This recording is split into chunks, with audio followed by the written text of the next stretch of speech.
Orang menjadi kaya dengan usaha yang benar nggak salah. Tapi kalau kamu usahanya memeras rakyat, nyolong, ya kita sikat kamu, nggak ada urusan.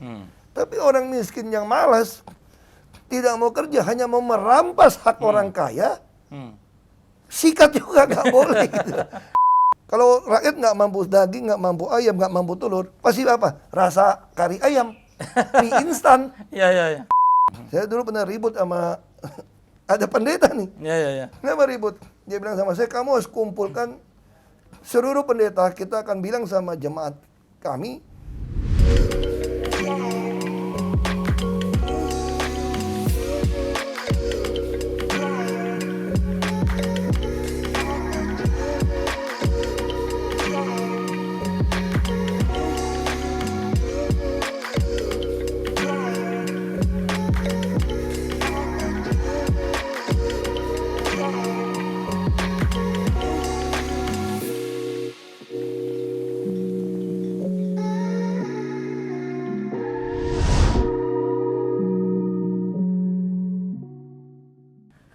Sobat Mardiko, dimanapun Anda berada, saya harap Anda semua sehat dan gembira di tengah situasi apapun dan di dalam kondisi apapun.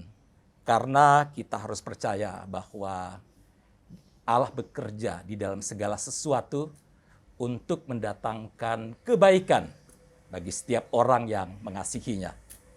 Nah, Sobat Mardiko, seperti Anda ketahui bahwa Yayasan Mardiko Indonesia punya program besar untuk TV dengan tema umum Kristen Indonesia. Maksudnya adalah supaya kita diingatkan sebagai gereja kita punya dua identitas, Kristen dan Indonesia. Sebagai orang Kristen kita terpanggil untuk memberikan kontribusi bagi bangsa Indonesia ini. Tetapi sebagai orang Indonesia kita diingatkan bahwa kita hidup di tengah keberagaman. Oleh karena itu kita harus memberikan kontribusi terutama untuk mewujudkan keadilan dan perdamaian di tengah-tengah bangsa ini. Topik kita pada saat ini adalah mengadministrasikan keadilan. Kalau Anda semua mengikuti perkembangan politik di Indonesia, Anda pasti tahu siapa yang sebetulnya melahirkan kalimat yang luar biasa bagus ini, mengadministrasikan keadilan. Kita akan berbincang-bincang dengan tokoh yang hebat, yang luar biasa, yang punya integritas hebat. Hebat di sini bukan karena dia sukses saja, tapi juga pernah mengalami kegagalan, bahkan mungkin penderitaan. Hebat di sini bukan saja mantapnya luar biasa, terus-menerus dia di atas. Tapi kadang-kadang juga mengalami jatuh bangun. Tetapi dia tetap melangkah dan melangkah karena percaya Tuhan bersamanya. Dan tokoh ini adalah Bapak BTP, Basuki Cahayapurnama. Terima kasih Pak BTP, saya panggilnya ya Pak. Oh, Ahok ya boleh. Sudah bersedia menerima undangan kami Pak.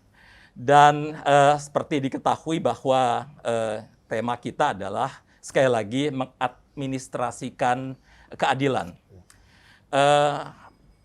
Pak BTP ini kan sibuk banget ya. Untuk janjian dengan Pak BTP susah bener. Kita sekarang aja mesti tiba-tiba dan semuanya itu membatalkan acara-acara demi Pak BTP. Kan gitu. Jadi memang sibuk apa sih Pak sebetulnya? Ya namanya juga pegawai kan. Iya. Kalau pegawai kan kita nggak bisa ngatur waktu kita. Iya. Kita kerja. Oke. Nah, kalau kita usaha sendiri mungkin usaha sendiri juga kadang nggak bisa ngatur waktu juga kan. Gitu ya. Kalau udah janji sama udah penuh orang. dengan janjian-janjian sana sini ya. Iya. Oke. Oh ya, selamat untuk Yosafat ya. Dan itu nama Yosafat itu dari mana itu? Karena dia kan sebetulnya seorang, kalau nama Yosafat, kalau lihat di Alkitab itu kan seorang raja ya. Dan raja itu yang memimpin kerajaan Yehuda. Saya pernah itu pergi ke Chicago dalam rangka kasih ceramah untuk teman-teman Vika di sana ya, pelajar Indonesia Saya yang ada pernah di sana. ke sana. Oh ya, sama kalau Fellowship gitu. of Indonesian Christian. Iya, Amerika. betul. Waktu ke sana, Pak BTP tahu, kira-kira 95% itu orang Tionghoa semua. Waktu saya ke sana, saya ajak mereka kembalilah, bangun Indonesia. Jangan cuma di sana saja. Nah, di dalam konteks itu, mereka kadang-kadang nggak mau, tapi ada 1-2 orang yang kembali. Lalu, ini ketika di dalam konteks penamaan Yosafat ini, apakah memang cita-citanya untuk satu saat dia harus menjadi pemimpin bangsa? Itu apa sih kira-kira? Kalau boleh tahu. Saya kasih nama anak saya itu, Ya, itu mengenang masa saya. oke. Mungkin kalau kita lihat tokoh di Alkitab tuh seperti Musa memberikan nama anaknya itu Ya, mengenang masa dia. oke. Dia mengatakan saya masih nama anak ini karena saya sudah lupa sama tempat dia yang lama gitu kan. Ya. Nah, saya anak saya kenapa kasih nama Yosafat? Waktu itu saya tahu, ya ini mistik lah, kita susah ngomongnya. Saya merasa kejadian Tuhan akan kasih saya anak. Oke. Terus namanya siapa? Kenapa saya ketemu Yosafat?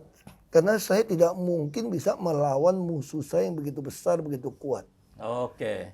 Nah itu iluminasi di Yosafat itu sebetulnya. Oke. Ketika dia nggak mampu melawan musuh begitu besar, dia hanya bisa menyembah dan memuji Tuhan. Minta pertolongan Tuhan. Ya. Nah itu Yosafat kalau kita baca artinya, saya kalau salah dikoreksi.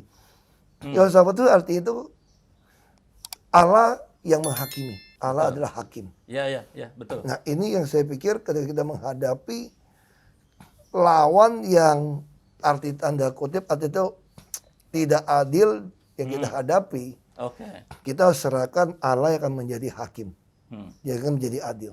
Jadi kita nggak usah khawatir sama orang yang begitu berkuasa atau begitu hebat, begitu kaya mau menindas kita, lalu kita nggak bisa melawan, kita juga nggak usah kecewa, nggak usah down atau sedih. Kita serahkan pada Allah. Karena Allah adalah hakim yang akan mengadili, yang akan memproses antara kita. Makanya saya kasih nama Yosafat. Oke, jadi artinya itu mengenang. Ya. Makanya sampai istri saya kemarin juga dia bilang begini lucu juga nih kemarin. Terus saya bilang anak kedua kita pasti perempuan. Sembarangan katanya. Karena saya mau kasih nama Sarah. Sarah. Ya. Kenapa? Pertama, saya bukan diinspirasi oleh istrinya Abraham. Ya. Saya punya satu renungan yang bagus banget. Yang tulis Jesus calling, Jesus always, Jesus life. Itu Sarah Young. Ya. Itu waktu saya baca itu, tanda-tanda saya pikir Tuhan kalau kasih saya anak perempuan, saya mau kasih nama ini. Kenapa? Sarah itu dari singkatan suku, agama, ras, antar golongan. Oh begitu, hidup, luar biasa. Kan hidup kan, itu yang cita-cita kita. Ini anak terakhir kan, hidup apa? Nah di tengah kan istri Jawa, orang Jawa kan, suku Jawa. Kayak nama tengahnya Yosafat kan Abimanyu sebetulnya. Jadi ini Jawa, kasih nama Jawa apa? Dia cari, waktu satu pagi saya lagi doa pagi, duduk. Saya tertarik untuk menemukan nama tengah ini. Kalau saya cari, saya ketemukan satu nama yang saya merasa suka. Eliana. Eliana itu arti itu berpengetahuan maju. Oke. Ini dalam Google ini, saya nggak tahu betul atau enggak. Tapi makanya saya suka. Berarti Sarah Eliana Purnama. Waktu pagi selesai doa itu, saya udah tulis. Saya bilang sama istri saya, nama anak kita Sarah Eliana Purnama. Belum lahir aja udah ada namanya ya? Bukan belum lahir. Belum positif kok. Jadi juga belum udah ada nomor 2 gitu. Tapi pagi itu dia kan ada tes pack gitu ya. Saya ngomong gitu, dia jadi pengen tes. Begitu tes agak ini positif. Oh gitu ya. Tapi kan belum tentu perempuan kan. Iya. Nah saya tiap pagi kalau tiap malam tidur mau doakan pakai nama Sarah gitu. Istri saya nggak berani ikut doanya ngucapin namanya. Dia bilang kau laki gimana? Sembarangan katanya. Saya bilang ini saya yakin pengalaman saya 3 anak dulu pun saya kasih nama semua karena pengalaman. Oke. Jadi Nicholas itu sebetulnya tuh ketika mau masukin habis kerusuhan Mei 98, semua orang pengen keluar negeri, kabur dong. Iya. Yang saya dapat enggak, justru kita harus memenangkan hati rakyat. Ketika saya cari fixed story over people's heart itu tuh ternyata tuh Nicholas. Makanya saya langsung kasih nama saya pertama tuh Nicholas. Nicholas ya. Nah, lalu kedua, ketika tahun 2000 hamil lagi, saya punya panggilan untuk masuk ke politik. Nah, karena tuh gak tanya, kenapa kamu tahu itu panggilan? Karena saya nggak mau dan saya takut dan nggak masuk akal. Yeah. Makanya saya selalu kalau orang tanya sama saya, dari mana kamu tahu itu kehendak Tuhan? Kamu mesti bikin minimal ada 3 faktor untuk mengukur frame-nya ada. Okay. Ini menyenangkan kamu nggak? Menguntungkan kamu nggak? Kalau menguntungkan, kamu mesti cek dan dicek. Terus yang kedua, masuk akal nggak? Kalau kamu pikir masuk akal dan gampang, kamu mesti cek dan dicek. Ini dari Tuhan atau kedagingan kamu yang pengen. Okay. Nah yang ketiga, apa kalau kamu merasa bahaya nggak nih? Kalau bahaya atau merugikan nama kamu atau malu-maluin kamu, dibully orang, itu mungkin iya. Nah mungkin kita dapat panggil, terus saya mulai pikir, nggak mungkin saya turunan mau masuk ke politik. Terus di Belitung Timur, mayoritas agama 90, ini anomali Pak. 93% kan? Anomali kalau orang turunan masuk ke politik. Iya, makanya 93% pendeta saya waktu itu bilang ke rumah saya, kamu udah pikir matang-matang belum putusan kamu? Karena akan mengubah seluruh hidup kamu dan keluarga. Ya, okay. Nah makanya waktu itu saya tanya, saya doa sama Tuhan, saya gimana bisa menang? Saya nggak mau nyogok, kalau main politik identitas, selesai saya. Terus saya doa, kalau itu panggilan dari Tuhan, saya percaya with God's help we win. Waktu saya cari nama itu ketemu nama Natania. Natania itu arti itu with God's help we win. Oke. Nah, makanya istri saya bilang, kalau nanti yang lain cowok gimana? Udah kasih nama Natania. Oh saya nggak mau, itu kayak nama anak teman kita katanya, si Mega sama Joseph gitu kan. Iya. Yang percaya sama saya, ini anak perempuan. Natania. Makanya saya kasih nama Natania. Iya. Lalu yang ketiga, saya nggak pengen punya anak ketiga, lalu dia nggak bobol. Tapi saya memang dari dulu merasa Tuhan kasih saya mungkin 5 anak.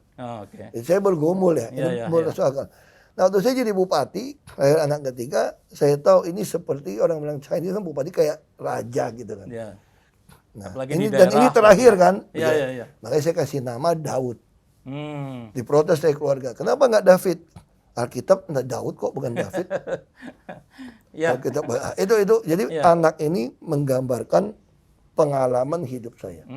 Nah saya pikir sekarang kita berdoa untuk suku agama ras antar golongan hidup berpengetahuan maju. Jangan kembali ke abad ke-6 ke-7 dong. Abad-abad yang nggak jelas gitu loh. Ini kan mesti progres kan. Oke. Nah, jadi itu cerita seperti itu. Oke, luar biasa. Jadi sekarang kita akan melihat ke depan ini di dalam session selanjutnya, Pak BTP, sebetulnya apa sih yang membuat Pak BTP itu punya niat untuk melakukan atau memunculkan ide mengadministrasikan keadilan. Tapi nanti ya Pak, session selanjutnya.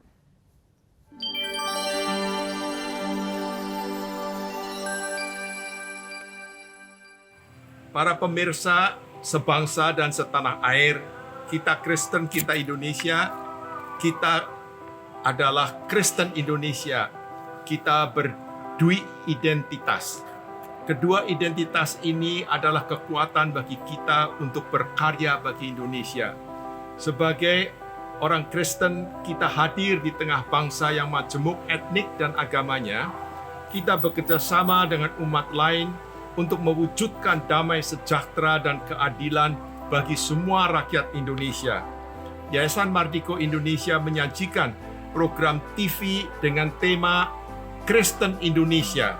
Dalam program yang disajikan ini, melalui media-media daring ini, kami ingin mengajak kita semua untuk menjadi inspirator dan kontributor bagi kebaikan bangsa Indonesia. Keterlibatan kita dalam acara ini adalah upaya kita untuk memperkuat persaudaraan bangsa yang kita cintai. Selamat menikmati. Mardiko Indonesia, Merdeka Indonesia.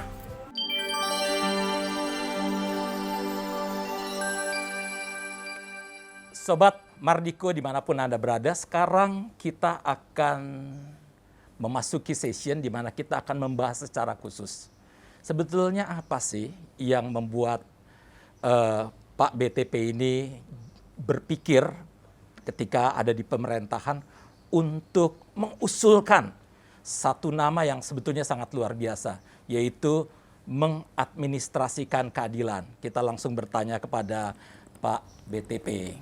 Gimana Pak BTP? Gimana? Kan cita-cita Bapak bangsa kita kan mewujudkan keadilan sosial bagi seluruh rakyat Indonesia. Ya. Jadi kalau kita bicara bisnis atau apapun, untuk mencapai itu Anda harus memiliki administrasi yang baik. Yang kira-kira begini kan. Ya. Jadi kalimat yang tepat ini adalah mengadministrasi keadilan sosial agar terwujud keadilan sosial.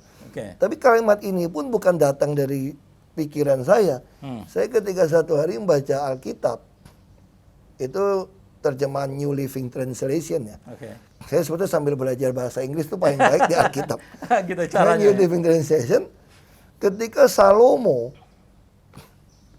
setelah diputuskan jadi raja, dia doa sama Tuhan, permintaannya itu, berikan ke saya hikmat bijaksana agar saya mampu mengadministrasi keadilan sosial, keadilan ini bagi seluruh rakyat. Biasanya padahal kalau orang membaca itu, orang fokusnya pada memberikan hikmat dan titik, bukan pada mengadministrasikan itu. Jadi hikmatnya minta, kenapa? Karena bangsa ini begitu besar. Bagaimana mungkin saya yang muda mampu mengurus bangsa begitu besar? Nah, makanya dia minta Tuhan kasih saya kemampuan hikmat, pengetahuan gitu kan. Jadi how to administer justice. Itu dia gunakan bahasa Indonesia itu. Dia administer justice. Ya mungkin bahasa Indonesia terjemahkan yang mengadministrasikan keadilan. Betul. Nah itu yang saya kira itulah tugas pejabat. Tentu pejabat harus berdiri, disumpah, mewujudkan dong harapan pendiri bangsa ini kan. Nah itu seperti itu. Tapi sebetulnya apa sih yang Pak BTP lihat di tengah-tengah bangsa yang ada sekarang sehingga tiba-tiba muncul ide, wah kita mesti mengadministrasikan keadilan. Persoalan apa saja sih yang menggugah sehingga muncul ide itu? Itu kan pasti digumuli dong. Iya, waktu saya dari kecil, bapak saya itu pengusaha lokal lah ya. Yang kadang ada duit, kadang nggak ada duit. Tapi kalau di kampung itu kan orang kalau susah, miskin, butuh bantuan, pasti datang cari bapak saya. Nah di situ bapak saya bilang waktu dia lagi agak bangkrut lah, dia bilang sama kami, terutama saya kan sering bareng, dia bilang gini, kita ini nggak cocok jadi pengusaha. Gitu ya. Kenapa Pak? Saya bilang, orang Chinese rata-rata kan maunya jadi pengusaha pedagang kan. Kenapa bapak bilang nggak cocok? Lalu bapak saya bilang gini, yang paling mulia itu sebetulnya itu jadi pejabat. Ini filsafat Tiongkok. Pedagang itu nomor 6, nomor 7 urutannya. Begitu ya. Nah, yang paling mulia itu pejabat. Kenapa? Dia menentukan nasib banyak orang, dia bilang. Baru guru segala macam itu di bawahnya loh. Pejabat lebih berkuasa yang menentukan. Jadi bapak saya bilang, banyak orang miskin dan membutuhkan pertolongan kita. Kalau pakai uang kita mana sanggup nolong orang gitu banyak.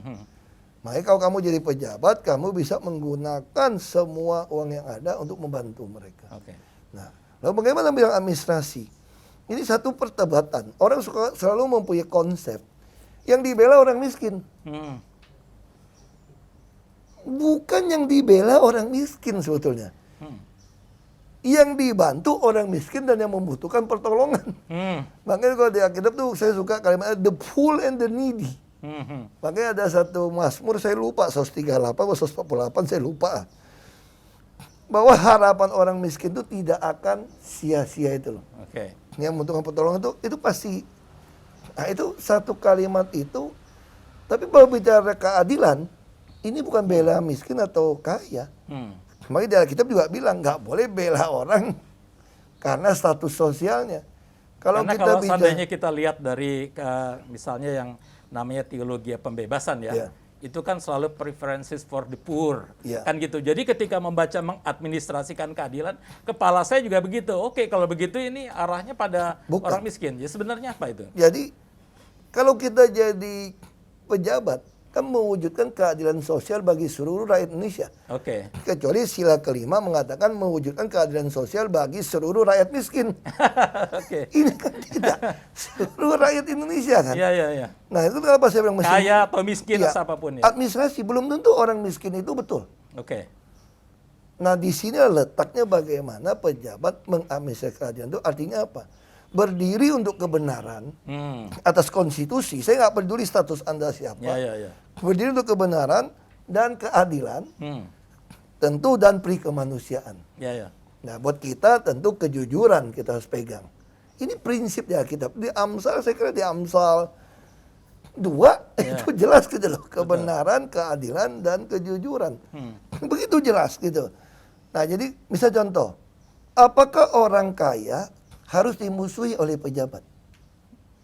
Oleh pemerintah? Itu udah seperti revolusi Prancis dulu. Iya, iya, iya. Atau sosialis komunis gitu ya. Kita enggak. Tuhan tidak pernah benci orang jadi kaya. Betul, betul. Jadi kalau kita mengerti tentang ketuhanan yang Maha Esa, kemanusiaan yang adil dan beradab, persatuan Indonesia, ini kan dasar nih. Iya, iya. Nah caranya tentu kelihatan pimpin kita musyawarah, yang kelima tentu tujuannya. Nah ketika jadi pejabat, banyak sekali seolah-olah di mata rakyat banyak, itu namanya itu pragmatis. Demi dapat suara populer, seolah-olah orang kaya itu salah aja. Oke, populis ya, Kalau- sekarang lagi rame populis Nah, itu. itu yang tidak betul secara Iya, prinsip iya, iya, kebenaran. Iya, iya. Yang harus kita lakukan itu mendidik rakyat untuk tahu apa itu kebenaran dan taat kepada aturan. Oke. Karena bangsa kata Amsal, rakyat jadi liar karena nggak punya wayu. Jadi rakyat pasti liar kalau ke pemimpin tidak berani menegakkan konstitusi. Pasti liar, pasti kacau. Iya, iya, iya. Makanya di sini letak pejabat harus mengadministrasi keadilan. Bisa contoh orang kaya, kalau dia udah bayar pajak, kenapa kita tidak lindungi haknya? Orang menjadi kaya dengan usaha yang benar nggak salah. Tapi kalau kamu usahanya memeras rakyat, Iya, iya, iya. nyolong, ya kita sikat kamu, nggak ada urusan. Tapi orang miskin yang malas, tidak mau kerja, hanya mau merampas hak orang kaya, sikat juga nggak boleh. Gitu. Nah Ya, ini yang terbalik-balik kita. Realistis ya. Seolah-olah orang miskin itu boleh malas, boleh tidak disiplin, boleh ngerampok orang kaya. Nggak bisa dong. Kalau dia kaya karena dia kerja keras, disiplin, dia kenapa mesti musuhin orang kaya? Dia bahkan aset lagi ya. Yang penting bagaimana mengadministrasi pajaknya gitu kan.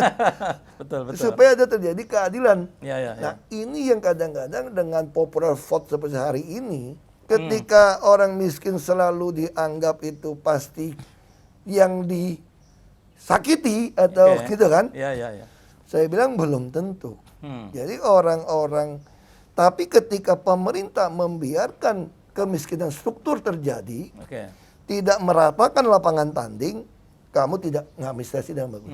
Jadi sekarang kita terjemahkan lebih dalam lagi, mengadministrasi keadilan itu kan bagaimana meratakan lapangan tanding supaya semua orang bisa.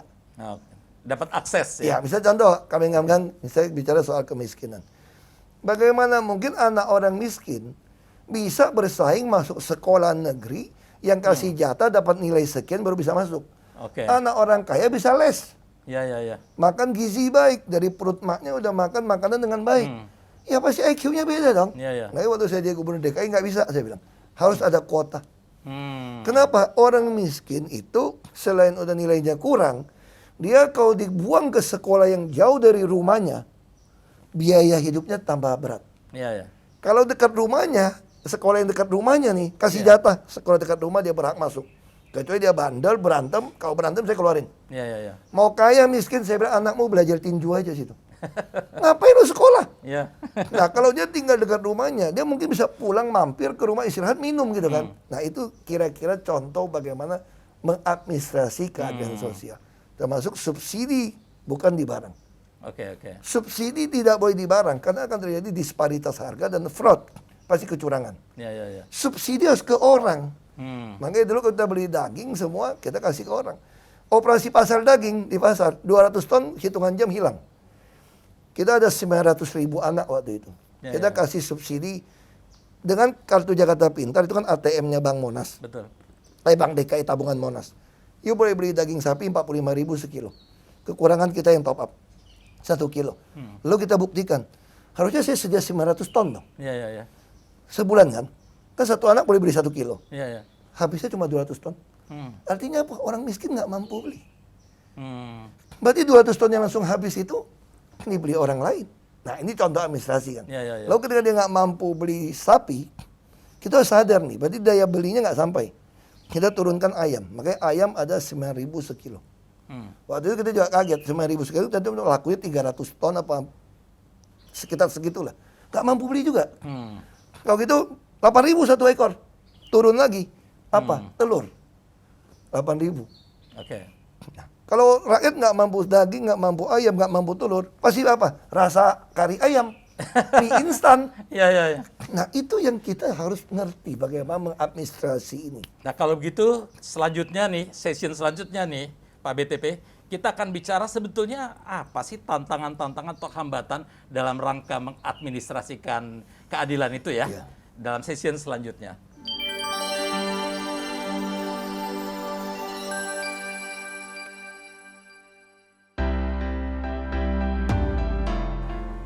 Salam damai sejahtera untuk kita semua.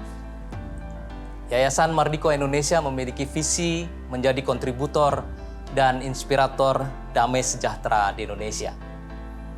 Damai sejahtera adalah satu kata yang tidak bisa dipisahkan. Damai tanpa sejahtera, apalah artinya? Sejahtera tanpa damai, apalah gunanya? Namun untuk mewujudkan damai sejahtera ini membutuhkan satu analisis dan strategi-strategi yang tajam. Menurut hasil kajian yang dilakukan oleh Yayasan Mardiko Indonesia, kita memiliki banyak tantangan-tantangan yang nyata di depan mata kita. Antara lain, masih banyak praktek korupsi di Indonesia ini. Masih banyak ketidakadilan, diskriminasi, radikalisme, dan ekstremisme beragama. Tantangan-tantangan ini membuat kita harus sungguh-sungguh bisa menelisik apa peluang yang kita miliki. Dan ternyata hasil kajian juga menunjukkan masih banyak peluang dan ruang-ruang yang bisa kita lakukan bersama. Kesejarahan Indonesia dengan keberagaman yang ada memacu kita untuk terus membina kebersamaan ini. Dan kita bisa mengoptimalkan semua sumber daya yang ada. Tentu kita memiliki kelemahan, namun kita sebenarnya banyak kekuatan. Apabila kita bersama, apabila kita sinergi, apabila kita berarak-arakan dengan semangat yang sama untuk mewujudkan damai sejahtera Indonesia. Melalui tayangan-tayangan Yayasan Mardiko Indonesia, kita berharap semua ini bisa memberikan inspirasi positif untuk kita bersama-sama mewujudkan damai sejahtera Indonesia. Melalui tayangan-tayangan ini, saya pribadi dan Yayasan Mardiko Indonesia mengajak kita bersama untuk sungguh-sungguh bisa berkontribusi dan memberikan inspirasi yang konkret bagi terwujudnya damai sejahtera di Indonesia. Terima kasih atas semua dukungannya dan mari kita terus melangkah ke depan dengan mengoptimalkan semua talenta yang dimiliki. Sebagai umat percaya, kita harus terus mengandalkan Tuhan dan kita harus terus mengoptimalkan talenta yang Tuhan sudah berikan. Terima kasih. Mardiko Indonesia, Merdeka Indonesia. Tuhan Yesus memberkati.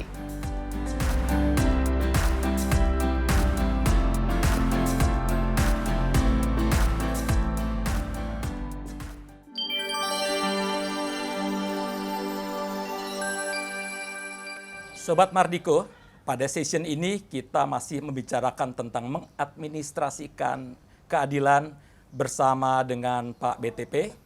Dan kita akan melihat apa sih sebetulnya penghalang-penghalang dan hambatan di dalam mengadministrasikan keadilan itu, Pak BTP. Ya tentu banyak faktor ya. Ya. Jadi saya lebih cenderung mengatakan kita nggak bisa menyalahkan rakyat. Karena kalau rakyat nggak ada wahyu ya liar. Rakyat nggak ada pemimpinnya liar. Ya. Jadi kalau bapak saya dulu ngomong begini sama saya. Kalau di satu kelas, semua anak dapat nilai 100, itu pasti gurunya kemungkinan bodoh. Atau gurunya ngaco, Bapak saya bilang. Kalau semua di kelas itu juga dapat nilainya 40, pasti gurunya nggak benar juga. Kecuali pilihan ya. Manusia kan tentu naik turun kan. Nah ini jadi tergantung gurunya. Bapak saya ngomong gitu dulu, bupati marah sama dia. Kalau ini semua nggak benar, berarti bupati yang nggak benar dong. Marah sama bapak saya. Karena zamannya Pak Harto dulu kan bahaya tuh. Ngomong kayak gitu. Tapi bapak saya pengen maksud ngomong begini. Pemimpin itu yang ngajar. Jadi teladan. Jadi showcase. Anda tugasnya berdiri untuk kebenaran, keadilan, dan perikemanusiaan. Taat pada konstitusi, bukan konstituen. Hari ini hambatan kita, ketika pemilihan melalui orang, tiba-tiba semua orang asal bisa dapat kantong suara Bapak, Bapak melanggar konstitusi pun, saya diem. Karena saya takut Bapak nggak mau pilih saya. Ketika Bapak salah pun saya nggak berani mengatakan salah. Tersandera oleh jabatan namanya. Karena saya takut. Nah jadi akhirnya balik ke satu teori, ini filsuf Konfusius mengatakan, ini pendeta Stephen Tong juga pakai cerita gitu. Kalau kepalanya lurus, bawahnya tidak berani untuk tidak lurus. Ini prinsip. Makanya kalau pemimpin kita mulai taat konstitusi, ya konstituen. Nah persoalannya bagaimana kita bisa memenangkan pilkada atau kampanye DPR, DPRD. Itu saya katakan begini. Kita harus percaya, kita kan ketuhanan yang Maha Esa nih. Kita harus percaya, kayak di kitab Daniel, Nebukadnezar aja ngerti kok, kekuasaan itu dari Allah. Kepada siapa dia kasih, kepada siapa dia ambil.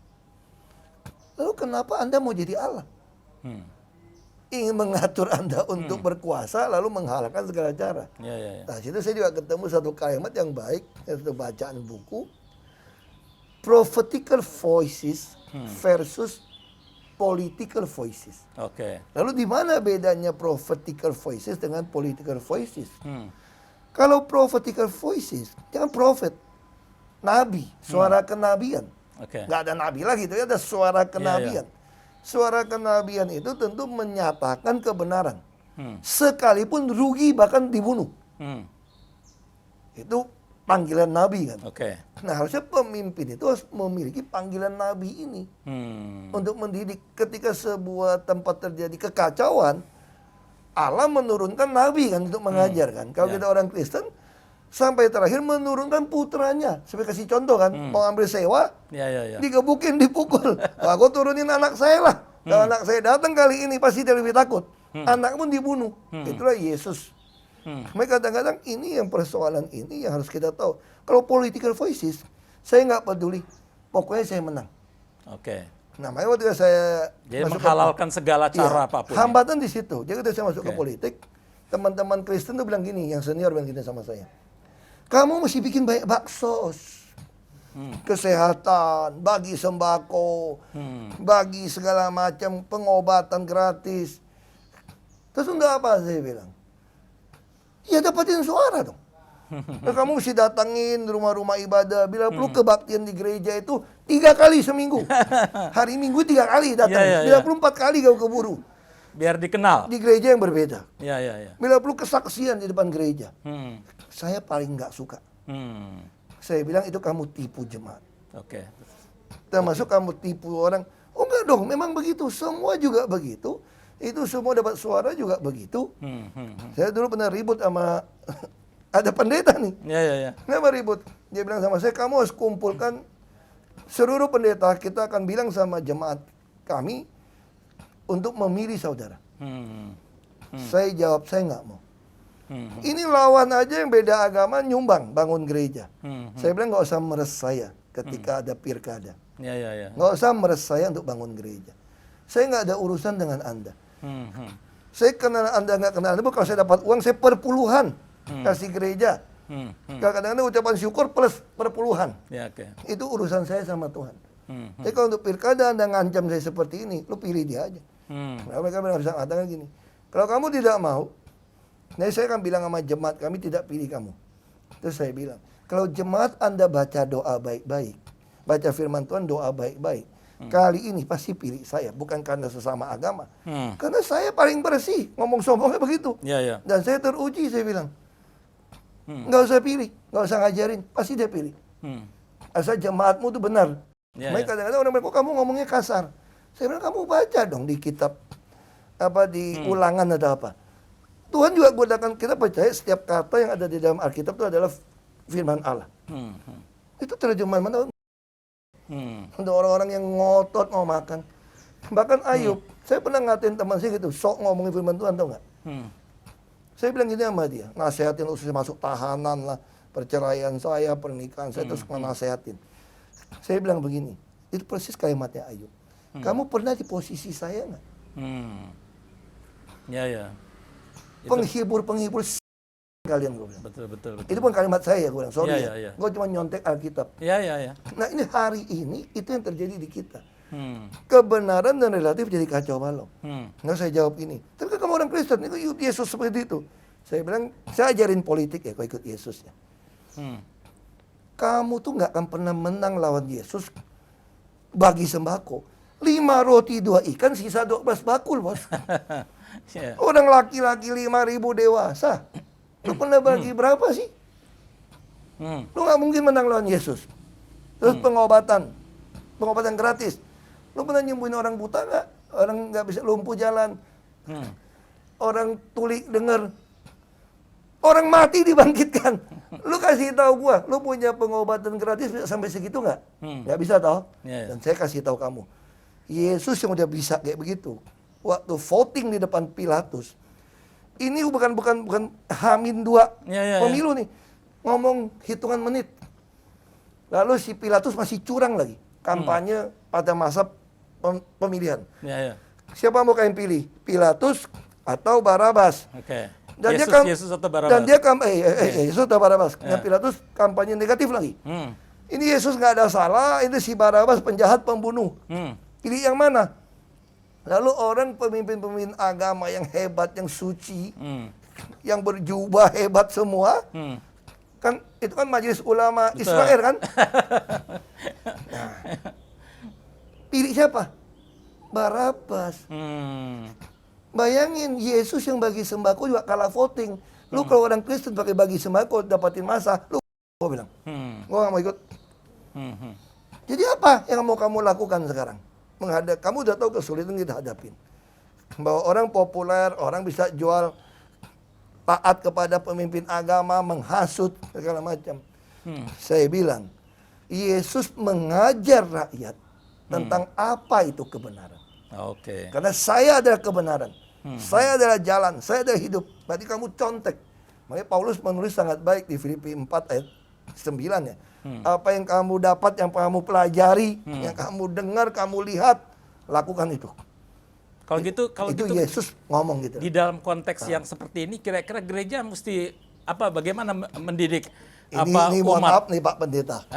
Saya kadang-kadang suka teman ngajakkan kita ke gereja, kita dorong anak-anak muda gereja supaya bisa terpanggil masuk politik segala macam ya.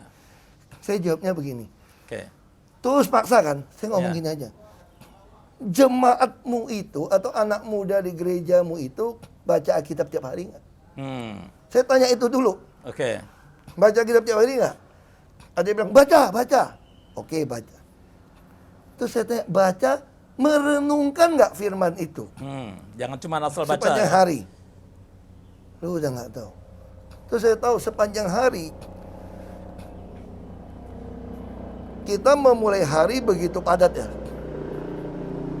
Saya tanya juga satu, mulai hari begitu padat. Kamu persiapannya apa ya?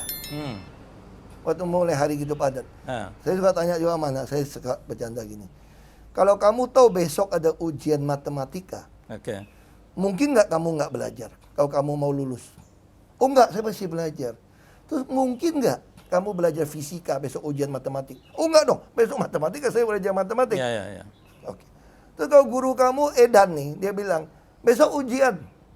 Ujian apa? Mata pelajaran apa? Nggak tahu. Pokoknya semua yang udah pernah saya ajarin kamu pelajari. Oh kita protes Pak, dia bilang. Nah, terus saya bilang, hidup ini begitu bangun pagi kita, begitu buka HP aja, itu ujiannya itu kayak kombinasi catur 64 kotak atau puluhan ribu jutaan langkah nih. Nah saya bilang, kamu ngerti nggak hidup ini tuh ujian semua. Bagaimana kamu tidak pernah belajar menghadapi ujian yang kamu tidak tahu lagi mata pelajaran apa yang dites hari ini. Kamu butuh firman Tuhan. Jadi kalau kamu bilang, saya pengen ini anak muda terpanggil jadi politik. Saya tidak perlu memaksa mereka jadi politisi. Pertanyaan saya adalah, kalau dia udah baca firman Tuhan, dia intim dengan Tuhan, dia akan tahu panggilan dia di mana. Bukan kita yang maksa orang untuk masuk ke situ. Persoalan kita hari ini apa di gereja? Kita ini tiba-tiba di atas mimbar, Pak. Mohon maaf, Pak ya. Menurut saya, kenapa gereja bisa jadi pragmatis? Kekuasaan ditempel dari zaman dulu udah begitu. Nggak peduli orang ini benar atau nggak benar, bisa dukung penguasa ini. Saya bilang karena mereka itu cuma mengajarkan atau pernah diajarkan dari kecil atau waktu di gereja sebelum jadi pendeta kali, hanya tahu apa what the benefit of knowing Christ. Saya bilang. Jadi di atas mimbar gereja hanya dia menyampaikan dan mendengar apa keuntungan jadi Kristus, jadi Kristen. Apa keuntungan ikut Kristus? Harusnya di atas mimbar itu mengajarkan siapa itu Yesus. Dan bagaimana Anda mempunyai hubungan intim dengan dia. Sampai kamu memiliki hubungan pribadi komunikasi dengan dia. Sehingga dengan itu kamu akan tahu dia pengen kamu apa. Titiknya relationship dengan Tuhan ya. Sehingga kamu bisa bilang, tubuh ini dipersembahkan, tubuh yang hidup, yang kudus, yang berkenan kepada Tuhan. Hari ini kita nggak tahu. Jangan-jangan kamu hidup bukan berkenan buat Tuhan. Berkenan untuk kemewahan kehidupan kita. Nggak usah ngajarin yang lain kok. Ngapain dengan seminar-seminar, bikin pelatihan workshop. Saya nggak suka. Itu saya ngomong gitu. Nggak perlu. Saya bilang. Jadi intinya adalah relationship dengan Tuhan ya. Kalau begitu saya minta yang satu terakhir. Yang sebetulnya ini pertanyaan yang menarik untuk semua orang juga. Sekarang nih Pak BTP di tengah kesibukan itu masih ada satu yayasan yang saya tahu namanya Jangkau, ya, yang menolong sampai itu bisa nggak dalam 1 menit apa sih tentang Jangkau? Jadi Jangkau ini sebetulnya karena waktu masuk ke tahanan Makobrimob, dia kan terima surat mungkin lebih dari 18.000 ya. Karena ada beberapa surat nggak kebalas. Saya cuma kebalas 18.000 lebih surat. Banyak yang masih minta ijazah nyangkut, pengen apa zaman ini kan, minta HP untuk bisa sekolah, kalau yang nggak punya uang. Saya bilang saya udah dikurung masih dimintain duit. Emangnya di tahanan ada daun dolar gitu. Harapan masyarakat itu luar biasa itu. Begitu ketemu orang saya berpikir kenapa saya tidak bikin ini semacam e-commerce tapi tanpa komersial. Orang yang mau nyumbang sama orang yang mau minta sumbangan ketemu di platform aplikasi saya. Dan ini pun saya tidak untuk dapatin uang, untuk jadi semacam startup. Nah itu ya dasarnya itu.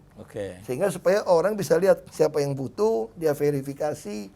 Tapi ini ada media yang kita pastikan datanya benar. Jadi menjangkau siapapun yang membutuhkan ya. Itu saya yayasan BTP. Tapi bersih, transparan, profesional. Wis mantap BTP ya. Bersih, transparan, profesional. Itu istilah Kadin gitu. Nah paling akhir sekali Pak BTP. Bersih, transparan, profesional. Artinya tolong sampaikan pesan-pesan terutama generasi muda kita di tengah-tengah situasi yang penuh dengan tantangan ini. Ya, silakan. Untuk generasi muda, saya sampaikan dengan tegas bahwa masa depan kita, kalian tuh ada. Kita harus percaya Tuhan merancang kita tuh yang terbaik. Yang masalah adalah kamu tidak kenalin kamu. Kita berpikir saya itu ini fisik, bukan. Saya ini roh yang di dalam badan ini baru saya. Dan kita jadi orang Kristen bersyukur ada roh Allah juga tinggal di dalam casing tubuh ini. Nah di sinilah kita mesti melatih kita, bukan daging ini nih. Daging kita bisa makin lemah. Paulus menulis makin lama badan makin lemah kan. Tenda kemah tinggal tempat kita. Tapi roh kita tambah sehat tambah kuat. Anda tahu kalau mau fisik sehat, memperlambat penuaan, Anda olahraga, makan teratur, istirahat teratur. Tapi ada roh yang menentukan. Damai, sejahtera, dan sukacita. Dari mana kamu bisa dapat sukacita damai sejahtera? Ini adalah grace and effort, anugerah dan usaha. Itu sudah ada di Filipi 4 ayat 7 ya. Itu grace, kenapa grace? Dia begitu, then you will, artinya kan, dan kemudian kamu akan mengalami damai sejahtera Allah yang melampaui segala akal pikiran manusia. Nah, kalau effort apa di Kolose 3:15? Hendaklah, itu kamu mesti usaha. Kamu mesti bilang minta, damai sejahtera Kristus, perintah hati saya. Sebagaimana kita dipanggil untuk satu tubuh dengan dia. Di dalam ini kan, di dalam dia, dan bersyukurlah.